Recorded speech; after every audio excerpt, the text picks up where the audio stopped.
Welcome back to Cityline. With me, I have two individuals who are here to talk about the City of Destiny Awards, but not so much just the big awards, but a very special change we have made this year. So please join me in welcoming Luke Byram. You are a committee member on the Tacoma Area Committee on Disabilities. Welcome back to Cityline, Luke. Thank you. And you brought with you Crystal Monteros. Crystal, you are also a committee member of the Tacoma Area Commission on Disabilities. Thank you for joining us today. Thank you for having us. It is great to have you. So, the City of Destiny Awards is Saturday, June 26th at 6 p.m. It is going to be virtual, but also streamed on Facebook Live. My goodness, you guys have been working so hard on this. So, Luke, tell us about the exciting changes in the disability advocate category. So this year, with the support of the City Events and Recognition Committee of the city, the planning team decided to rename the Disability Advocate Individual category in recognition of our past Vice Chair and Commission Member Lori Allison, who we lost last year. And she was a tireless advocate for people with disabilities, especially those like herself, who was a person who was blind. And she worked many, many hours in fundraising and lots of advocacy. And so we wanted to pay homage to her, and may Lori rest in peace. Oh, beautifully said. Beautifully said. I'm so touched by that. Crystal, this committee has a lot of projects. So can you talk with us about the projects that perhaps are some of the ones that catch your attention? Because they all catch your attention. But what are the ones that you really think we need to hear about? Yeah, there are most definitely a lot of projects that we're working on. We have a couple different subcommittees going on, and then there's just a couple different side projects. But we are working together with Public Works on a celebration that's going to be going on the east side over on McKinley. And that's going to be going on probably towards the end of June. And that's just to celebrate like new curb cuts and sidewalks and everything in that area. So that should be exciting. And also with Public Works, there is new neighborhood, we're trying to connect with the neighborhood commissions over there to basically get in touch with the people with disabilities in that area and see what their needs are and stuff, and like trying to get more connected to the people who haven't been heard. So we're making more of those efforts. And another exciting thing that I'm directly connected with is we connected with the Tacoma Police Department. So that has been very excited. I think we've had 2 or 3 meetings with them so far. And we connected with them, basically trying to get them to see more of the needs for people with disabilities and see our points of view.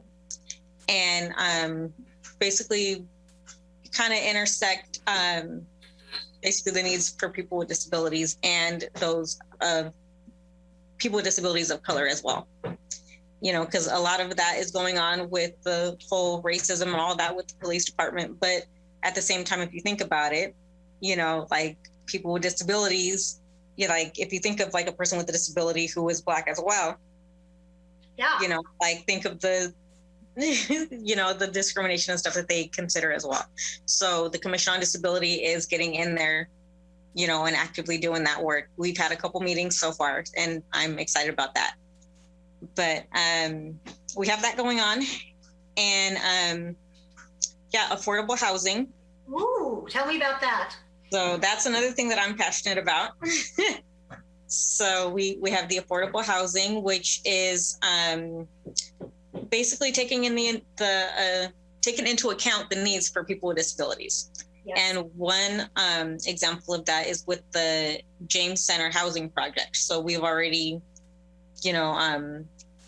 basically started to do that. It's not just something that we're talking about, but we're actually implementing in the city of Tacoma, but a lot of, the rents rising and all that.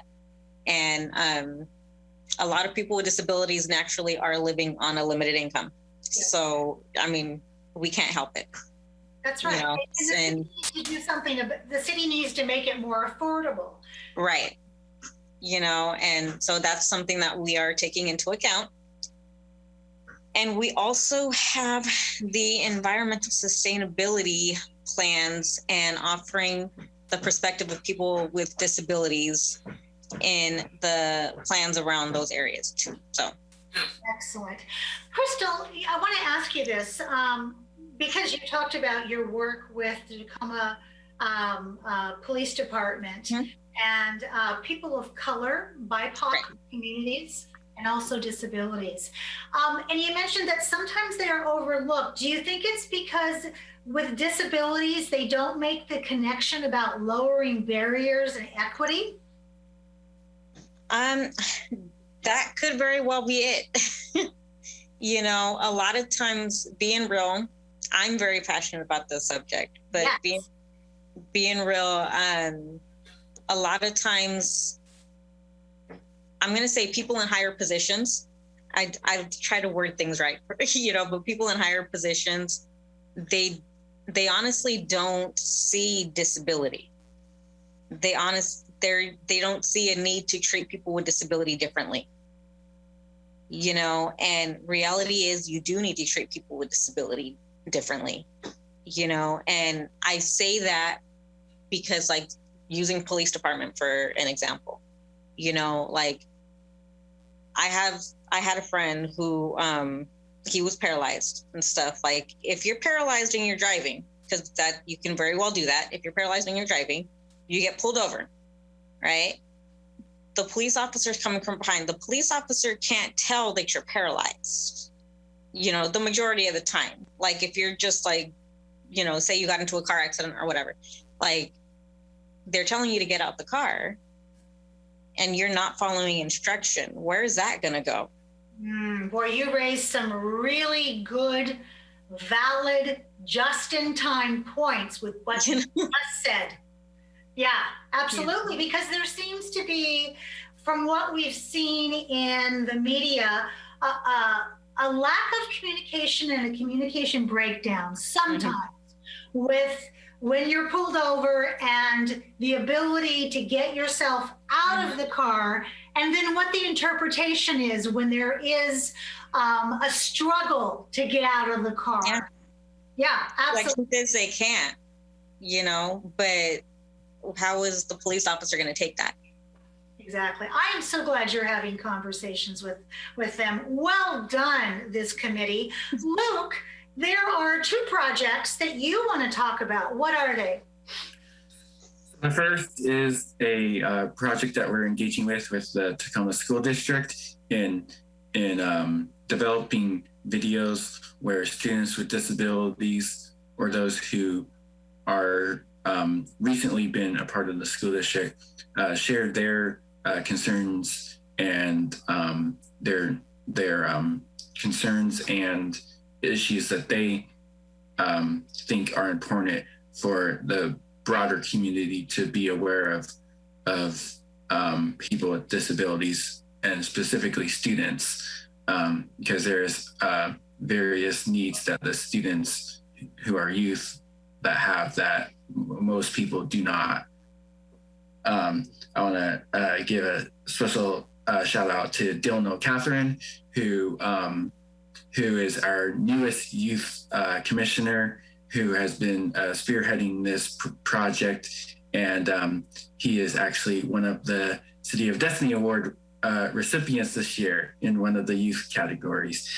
And the other project is an accessible feasibility study for which the City Council approved several months ago, in which the city has contracted with Cindy Laws, who is an expert around accessible transportation and taxi work up in Seattle. And so we're very appreciative of the work that she will be doing with the city in that regard.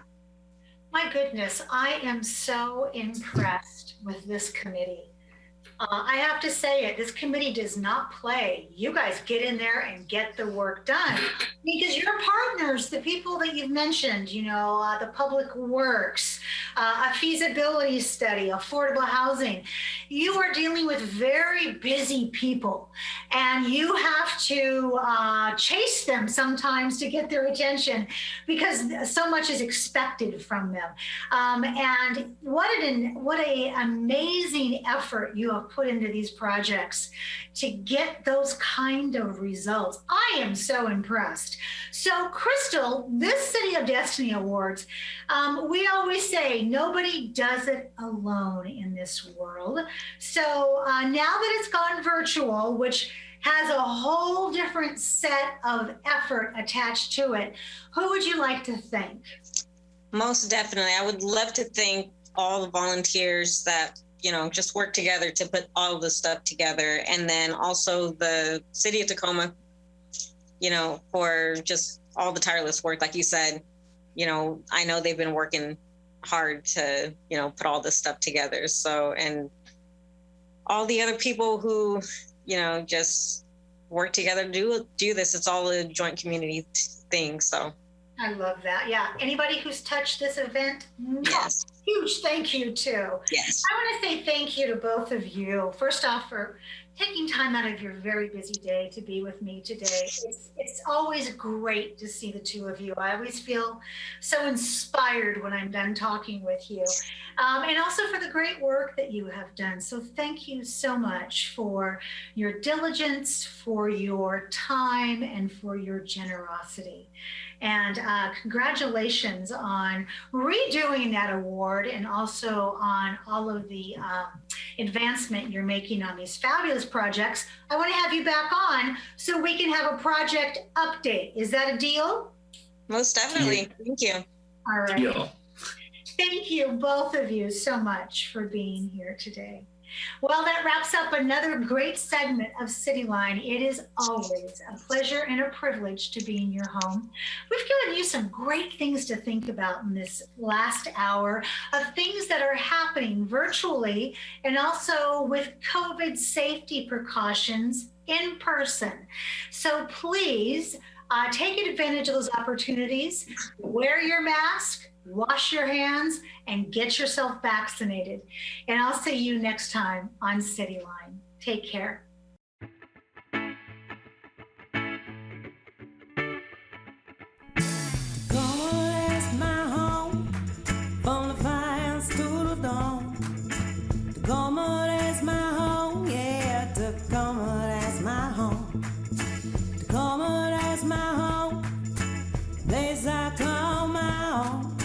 Tacoma, that's my home, yeah, Tacoma, that's my home. Oh, you're from Seattle, oh, you're from LA, oh, you're from Chicago, but Tacoma's where you'll stay. Oh, you're from Seattle, oh, you're from LA, oh, you're from Chicago, but Tacoma's where you'll stay, yeah. Tacoma, that's my home. From the fires to the lawn.